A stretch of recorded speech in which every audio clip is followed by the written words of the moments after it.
देखो चैप्टर में यहाँ पे रासायनिक बलगतिकी चल रहा है, ठीक है। एक टॉपिक हमने देख लेना उसमें शुरुआत का जो, इसके बाद जो हम यहाँ पर बात कर रहे हैं अभिक्रिया की दर की, ठीक है। हेडिंग डालना अभिक्रिया की औसत दर, अभिक्रिया की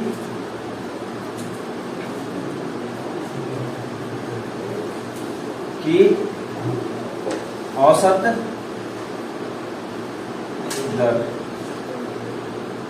इंग्लिश में बोलते हैं एवरेज रेट ऑफ रिएक्शन, ठीक है, एवरेज रेट ऑफ रिएक्शन। तो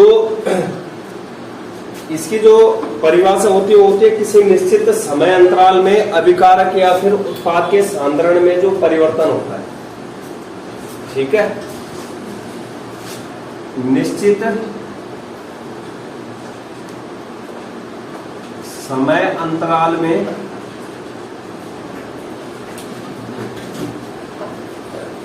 में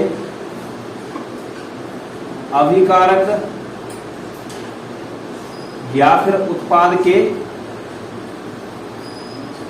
सांद्रण में परिवर्तन,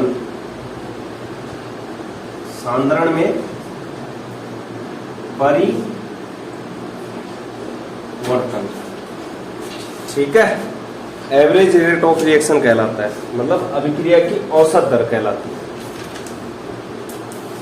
सूत्र होगा, सीधे मैं शॉर्ट में लिख रहा हूं, एवरेज ROR, ठीक है, एवरेज औसत दर हो गई। तो ये होता है सांद्रण में परिवर्तन, सांद्रण में क्या परिवर्तन, और बटे में क्या आता है, जो समय अंतराल है, समय अंतराल, समय अंतराल, ठीक है, समय अंतराल। परसों क्या बोल रहे थे हम, यदि हमारे पास जो सांद्रण में परिवर्तन है कितना हुआ है x, और समय अंतराल कितना है डेल्टा t, ये निकल के आए औसत दर, अभिक्रिया की औसत दर, इसको नोट करो। तो इसके बाद देखो, जैसे मान लो कोई तुम्हारे पास अभिक्रिया है, ठीक है, माना कोई रासायनिक अभिक्रिया क्या है, R gives P, माना कोई रासायनिक अभिक्रिया है हमारे पास, R gives P, R क्या है यहाँ पर अभिकारक रिएक्टेंट होते हैं, और P क्या है प्रोडक्ट उत्पाद होते हैं, ठीक है, मान रहा हूं मैं। तो नीचे से लिखना T1 समय पर, T1 समय पर R व P की सांद्रता, R व P की सांद्रता, मान रहे हम कि R1 थी और क्या थी P1, मतलब T1 समय पर R क्या है हमारा अभिकारक की सांद्रता R1, और P क्या है उत्पाद की सांद्रता P1, मान रहे हैं। ऐसी जो है T1 से जब समय हो गया T2, मतलब सपोज दैट T1 मान लो 5 सेकंड था और T2 क्या हो गया 10 सेकंड, तो T2 समय पर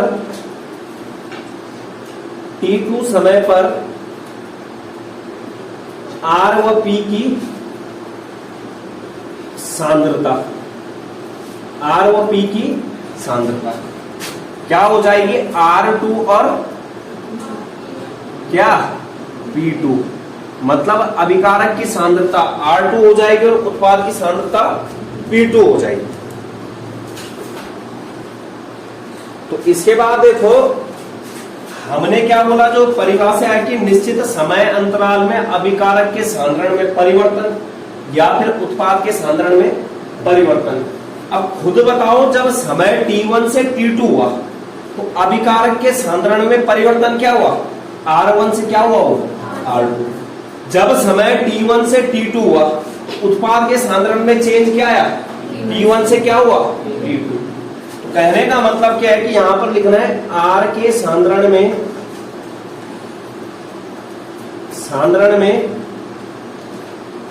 परिवर्तन। क्या करेंगे परिवर्तन निकालने के लिए, चेंज निकालने के लिए? R2 में से घटाएंगे किसको? R1 को।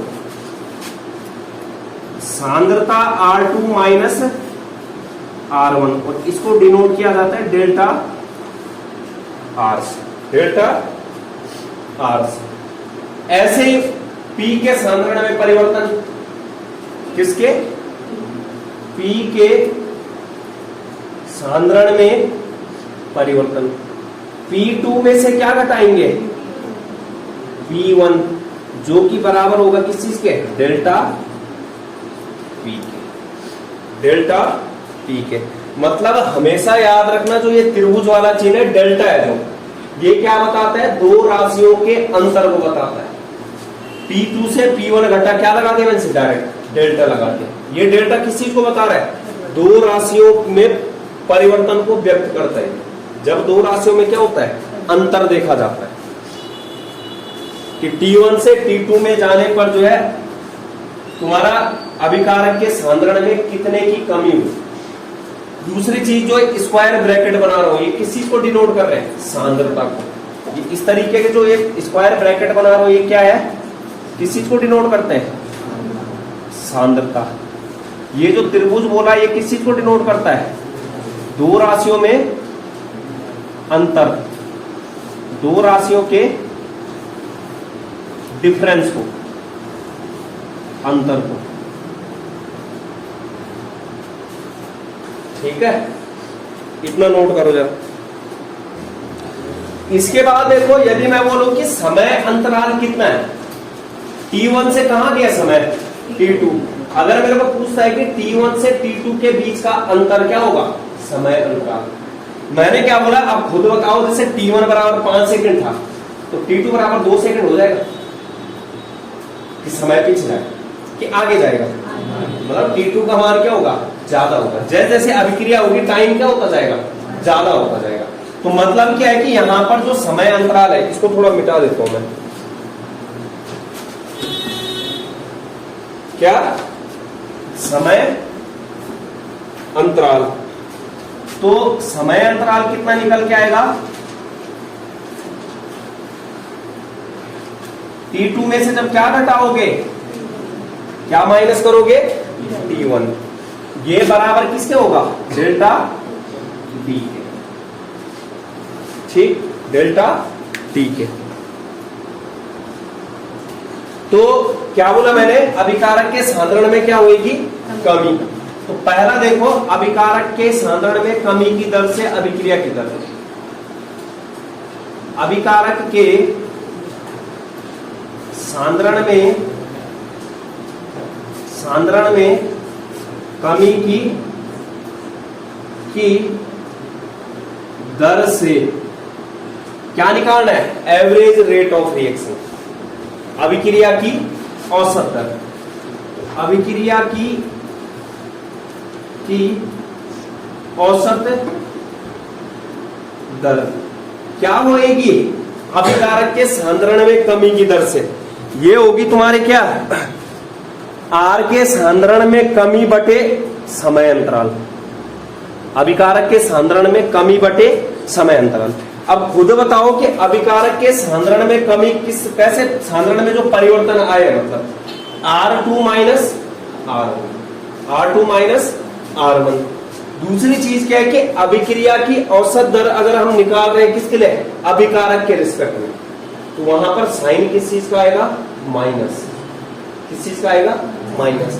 मतलब यहां पर हो जाएगा माइनस। उसके बाद क्या होगा? R2 माइनस क्या? R1। R2 minus R1।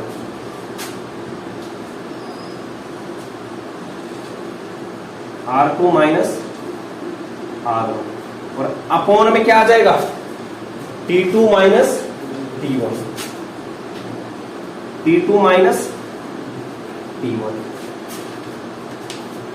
R2 minus R1 को क्या बोल रहे थे, डेल्टा R, या फिर बराबर क्या आ जाएगा, माइनस डेल्टा R बटे डेल्टा क्या T, डेल्टा R बटे डेल्टा T। ये हो गया किसके लिए, अभिकारक के लिए। ऐसे ही मैं किसके लिए लिख सकता हूं, उत्पाद के सांद्रण में वृद्धि की दर से, उत्पाद P के सांद्रण में वृद्धि के दर से।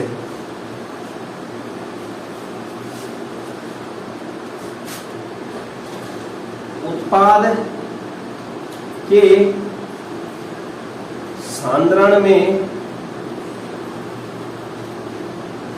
वृद्धि की दर से, उत्पाद के सांद्रण में वृद्धि की दर से अभिक्रिया की औसत दर, अभिक्रिया की औसत दर, तो क्या हो जाएगा, P2 माइनस P1। अरे जो उत्पाद के सांद्रण में क्या हुई, वृद्धि हुई, और कितने समय में वृद्धि, तो P2 माइनस सांद्रता ऑफ P2 माइनस सांद्रता ऑफ T1, और अपॉन में T2 माइनस T1 बराबर क्या हो जाएगा, प्लस का साइन आएगा, डेल्टा सांद्रता P बटे डेल्टा T।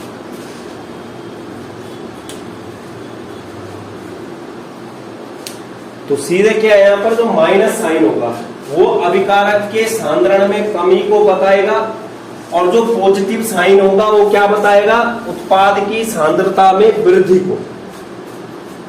ठीक है, उत्पाद की सांद्रता में कमी माइनस साइन, अभिकारक की सांद्रता में कमी माइनस साइन, और उत्पाद की सांद्रता में वृद्धि प्लस साइन। इन दोनों उससे कंक्लूजन क्या निकलता है कि जो अभिकारक के सांद्रण में कमी की दर है वो बराबर होगी किसके, उत्पाद के सांद्रण में वृद्धि की दर से। मतलब क्या है कि जिस दर से हमारा अभिकारक क्या होगा, कम, उसी दर से क्या होता जाएगा, उत्पाद ज्यादा बनता जाएगा। सुन रहे हो, उस दर से उत्पाद क्या बनता जाएगा, ज्यादा। तो इसको यहां पर लिख लो कहीं,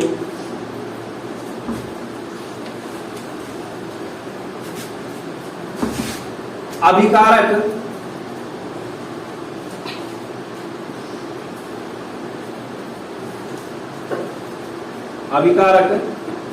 R के सांद्रण में कमी की दर बराबर होगी किसके, उत्पाद के सांद्रण में वृद्धि के की दर। ये लाइन ये मान के चल लो गोल्डन लाइन है।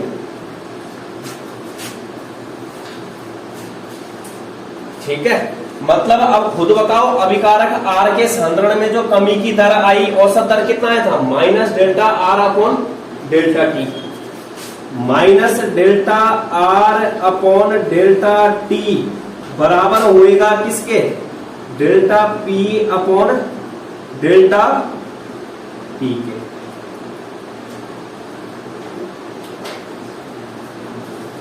ये मतलब है, और ये दोनों किसके मान है, अभिक्रिया की औसत दर।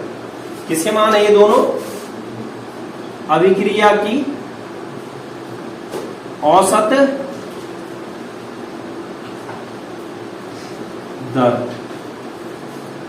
अभिक्रिया की औसत दर। क्वेश्चन देखना, जैसे हमारे पास सवाल आते हैं एक एक नंबर में कि कोई रासायनिक अभिक्रिया दी रहती है और उसके लिए क्या लिखो, अभिक्रिया की औसत दर लिखो। ये नोट हो गया सबका, कर लिया सबने। इसके बाद देखो, जैसे एक दो देखते हैं हम किस तरीके से निकालते हैं।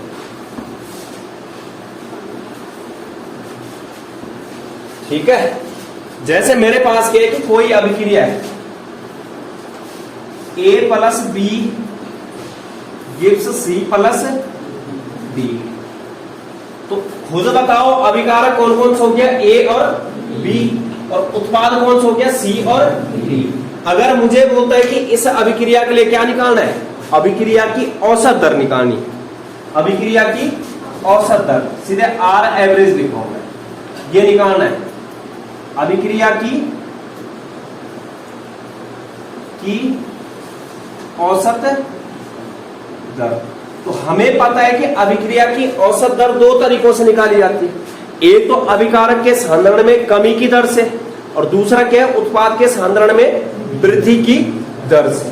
तो जैसे इसके लिए निकालना है, ध्यान से देखो, जो इनके आगे दिख रहा, कुछ है इनके आगे, कुछ नहीं है, मतलब क्या होगा उसके आगे, एक, जिसके आगे कोई नहीं उसके आगे कौन, एक, वो अकेला होगा। अरे जिसके आगे कोई नहीं वो अकेला ही होगा, वो अकेला कितना होगा, अरे कितना, एक। तो मतलब यहां पर कितना है, एक, यहां भी कितना है, एक, यहां भी कितना है, एक, और यहां भी कितना है, एक। ठीक है, अब यहां देखो, जैसे इसके लिए लिखना है तो R एवरेज बराबर होएगा, हमें पता है अभिकारक की सांद्रता में कमी की दर से। जैसे अभिकारक है माइनस आ जाएगा, आएगा अभिकारक के लिए लिखूंगी डेल्टा A अपॉन, और बटे में क्या आएगा, delta T, delta A upon delta T, और यहां पर जो है बटे में एक भी आएगा। कौन सा वाला एक, ये वाला एक। जो ये एक एक एक एक इनको बोला जाता है स्टाइकियोमेट्रिक गुणांक। क्या बोला जाता है, स्टाइकियोमेट्रिक गुणांक, जो किस चीज के बारे में बताता है, अभिकारक में मौजूद अलग अलग, जो अभिक्रिया में क्या है मौजूद अलग अलग अभिकारक या उत्पाद है, उनकी मात्रा के बारे में। वो मोल भी हो सकता है, द्रव्यमान भी हो सकता है, आयतन भी हो सकता है। ठीक है, तो कहने का मतलब अभी मैं समझा दूंगा। यहां देखो, जैसे इसके लिए लिखा बराबर, दूसरे के लिए भी, दूसरा भी क्या है अभिकारक, किसमें आएगा, माइनस, डेल्टा क्या आएगा अब, डी अपॉन डेल्टा टी, और अपॉन में क्या आएगा, क्योंकि एक बटे एक होगा तो उसका कोई मतलब नहीं है वैसे। ठीक है, लेकिन अगर दो होता कहीं पे तो बटे में क्या आता, दो, बराबर। हमें पता है कि अभिकारक के सांद्रण में जो कमी की दर है वो बराबर है किसके, उत्पाद के सांद्रण में वृद्धि की दर। तो मैं क्या लिखूंगा उत्पाद के लिए, लेकिन किस में आएगा प्लस, क्या आएगा, डेल्टा सांद्रता C अपॉन डेल्टा T, और अपॉन में भी एक, बराबर प्लस आएगा डेल्टा सांद्रता D अपॉन और 1 डेल्टा T। ये आता है एक नंबर। जैसे कोई अभिक्रिया दे रखी है उसके लिए क्या लिखो, अभिक्रिया की औसत दर। ठीक है, अब जैसे कोई दूसरी अभिक्रिया है, suppose that A plus 2B gives 4C। समझ लो मैं जो बोल रहा था, सुन रहे हो। अब यहां पर क्या आ गया, इसके गुणा में कितना है 2, इसके गुणा में कितना है 4। पहले ना स्टाइकियोमेट्रिक गुणांक कि यहां पर जो है कितनी मात्रा A की है, कितनी मात्रा B की है, कितनी मात्रा C की है। स्टाइकियोमेट्रिक गुणांक इस साइड में लिख लेना, स्टाइकियोमेट्रिक क्या गुणांक। तो क्या बोलते हैं, स्टाइकियोमेट्रिक गुणांक होता है किसी रासायनिक अभिक्रिया में मौजूद अलग अलग अभिकारकों तथा उत्पादों की जो मात्रा होती है। किसी रासायनिक अभिक्रिया में उपस्थित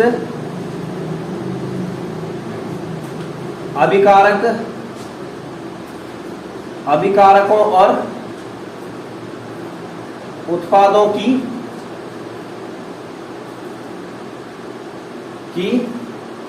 मात्रा। और वो मात्रा किस में हो सकती है, मोल हो सकता है, द्रव्यमान हो सकता है और आयतन हो सकता है। मात्रा भी किस में हो सकती है, क्या बोला, मोल हो सकता है, दूसरा क्या बोला, द्रव्यमान हो सकता है, और तीसरा क्या बोला, आयतन हो सकता है।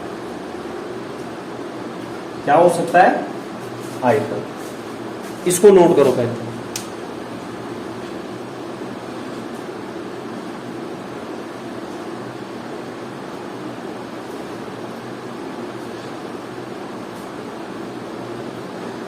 ये क्या है यहाँ पे? स्टाइकियोमेट्रिक गुणांक, जो कि क्या होता है? रासायनिक अभिक्रिया में अभिकारक और उत्पाद की मात्रा होती है। और वो मात्रा किसमें होगी? या तो मोल में बोलेगा, मैं बोलूंगा कि 1 मोल ए का, 1 मोल बी का, या फिर मैं क्या बोल सकता हूँ द्रव्यमान में कि 1 ग्राम ए, 1 ग्राम बी, या फिर मैं बोल सकता हूँ आयतन 1 ml ए, 1 ml बी। तो ये जो मात्रा होती है वो किस चीज, कौन बताता है? स्टाइकियोमेट्रिक गुणांक। अब जैसे इसके लिए लिखता हूं मैं, इसके लिए तो लिखने का तरीका क्या है? अभिकारक के सांद्रण में कमी को किससे दिखाना है? माइनस साइन से। उत्पाद के सांद्रण में वृद्धि को किससे दिखाना है? प्लस साइन से। अब जैसे इसके लिए लिखता हूं तो आर एवरेज बराबर क्या होएगा? माइनस साइन आ गया, आया क्या आया? माइनस। डेल्टा लगाना है और स्क्वायर ब्रैकेट के अंदर सांद्रता के ब्रैकेट के अंदर क्या लिख देना है? उसी को लिख देना है। मतलब सांद्रता ए और बटे में डेल्टा टी। इसका स्टाइकियोमेट्रिक गुणांक कितना है? 1। तो 1 को बटे में लिखो चाहे ना लिखो, क्या है? कोई दिक्कत नहीं। जैसे मैं लिख रखा ना, इसको लिखो चाहे ना लिखो, एक ही बात, 1 से कोई फर्क नहीं है। समझ रहे हो? क्योंकि 1 का भाग किसी में दोगे वो क्या आएगा? उतना ही आएगा। बराबर अब नहीं होगा, अब लिखना जरूरी है, क्योंकि स्टाइकियोमेट्रिक गुणांक कितना है? 2। पहले मैं क्या कर रहा हूं? माइनस साइन लगाया, डेल्टा किया सांद्रता ऑफ बी और बटे डेल्टा टी। लेकिन स्टाइकियोमेट्रिक गुणांक कितना है? 2। उसको कहां रखना है? बटे में, 1 बटे बराबर। अब क्या होएगा? प्लस डेल्टा सी बटे डेल्टा टी और बटे में क्या आएगा? 1 बटे 4। इस तरीके से सुन लो क्या करना है। जैसे यहां क्या कर रहे थे? 1 बटे 1, 1 बटे 1, 1 बटे 1, 1 बटे 1। यहां पर क्या? तो स्टाइकियोमेट्रिक गुणांक जरूर हो करना है, क्योंकि ये स्टाइकियोमेट्रिक गुणांक का जब भाग दोगे तो वहां पर क्या है? वो अभिकारक के सांद्रण में जो कमी की दर है वो बराबर हो जाएगी किसके? उत्पाद के सांद्रण में वृद्धि की दर। अगर भाग नहीं दोगे तो बराबर नहीं होगा। फिर अगर कोई पूछता है ना कि हम यहाँ पर स्टाइकियोमेट्रिक गुणांक का भाग क्यों दे रहे हैं, तो उसको बोलना है कि हम जानते हैं कि अभिकारक के सांद्रण में जो कमी की दर होती है वो किसके बराबर होती है? उत्पाद के सांद्रण के वृद्धि के बराबर। अगर हम भाग नहीं देंगे तो वहां पर जो अभिकारक की सांद्रता में कमी की दर है वो बराबर नहीं होगी किसके?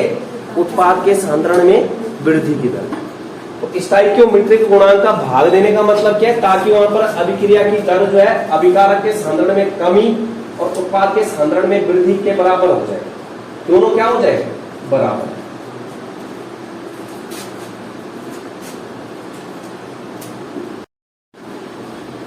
तो ये क्वेश्चन है, इनके लिए क्या निकालनी है? अभिक्रिया की औसत दर। अब मैंने जो है रासायनिक अभिक्रियाएं ले ली।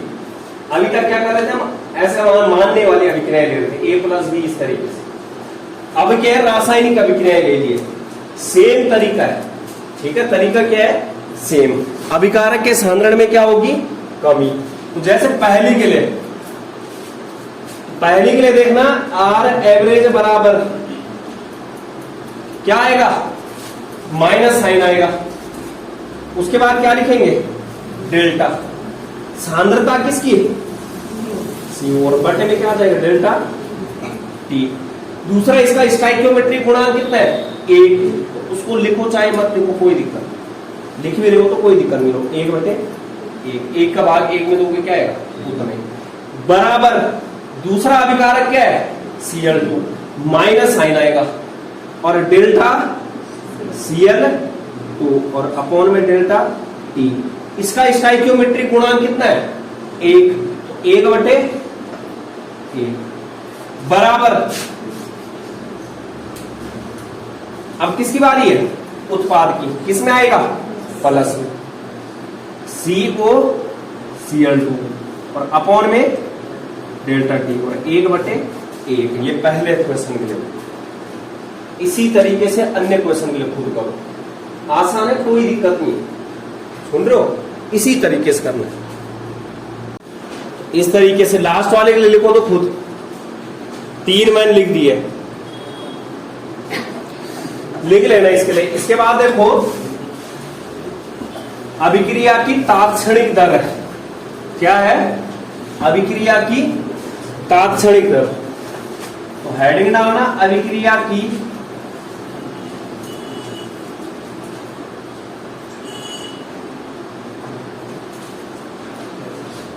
तात्क्षणिक क्या दर। तो किसी निश्चित क्षण पर अभिकारक या उत्पाद के सांद्रण में जो परिवर्तन होता है, क्या बोला? किसी निश्चित क्षण पर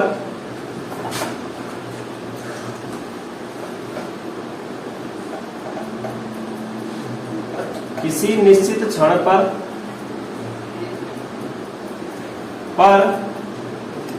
अभिकारक या उत्पाद के सांद्रण में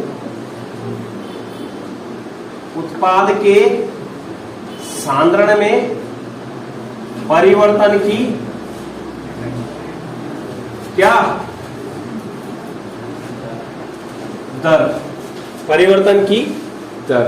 अब वो जो निश्चित क्षण या निश्चित समय होता है, जो ठीक है, किसी निश्चित क्षण या किसी समय की बात होगी, जो निश्चित समय होता है, निश्चित समय होते हैं delta t tends to 0, delta t tends to 0 पर अभिक्रिया की जो औसत दर है, पर अभिक्रिया की औसत दर क्या कहलाती है? तात्क्षणिक दर। मतलब डेल्टा टी बराबर 0 पर क्या होगी? जो औसत दर होगी, उसी को क्या बोला जाएगा? तात्क्षणिक दर। क्या बोला जाएगा? तात्क्षणिक दर। तात्क्षणिक दर बराबर निकल के आता है, तात्क्षणिक दर बराबर अभिक्रिया की औसत दर, लेकिन जो डेल्टा टी होगा वो क्या होगा? 0 पे। अभिक्रिया की औसत दर, लेकिन ये औसत दर किस में होगी? डेल्टा टी जब क्या होगा? 0 होगा। जब डेल्टा टी क्या होगा? 0। अब मान लो कोई रिएक्शन है हमारे पास, जैसे आर गिव्स पी, ठीक है, आर गिव्स पी। तो आर गिव्स पी के लिए तात्क्षणिक दर,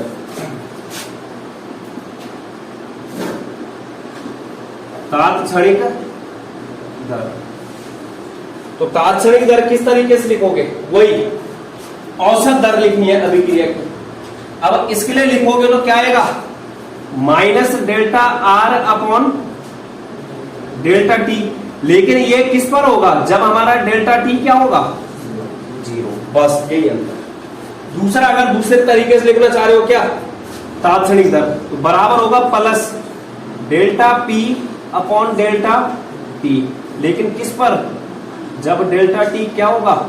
0। जब डेल्टा टी क्या होगा? 0। यहां पर देखो डेल्टा टी का मतलब क्या है? जो इसके लिए डेल्टा टी आएगा,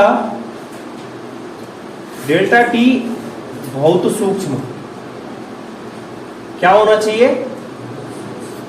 बहुत सूक्ष्म, मतलब बहुत छोटा समय होना चाहिए कि कोई निश्चित क्षण है कि इस क्षण पे, या फिर जो हमारा डेल्टा टी है वो क्या होना चाहिए? बहुत सूक्ष्म का मतलब क्या है? 0। सूक्ष्म का मतलब क्या है? 0।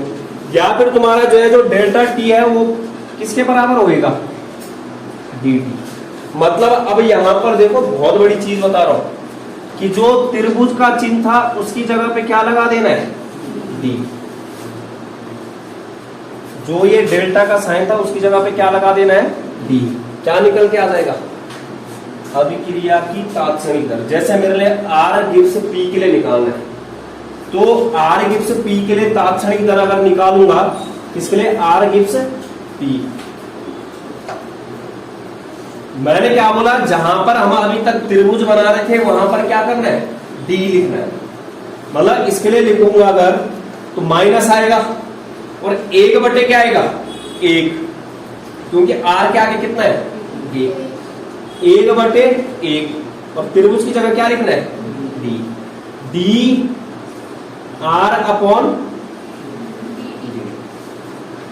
जब मैंने डी लिख दिया तो ये लिखने की जरूरत नहीं है, या फिर माइनस प्लस होगा किसके? उत्पाद के रिस्पेक्ट में।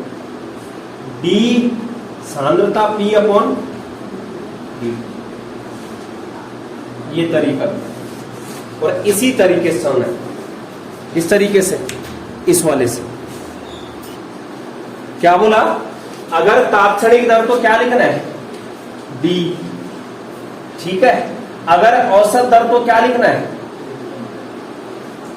औसत दर तो डेल्टा।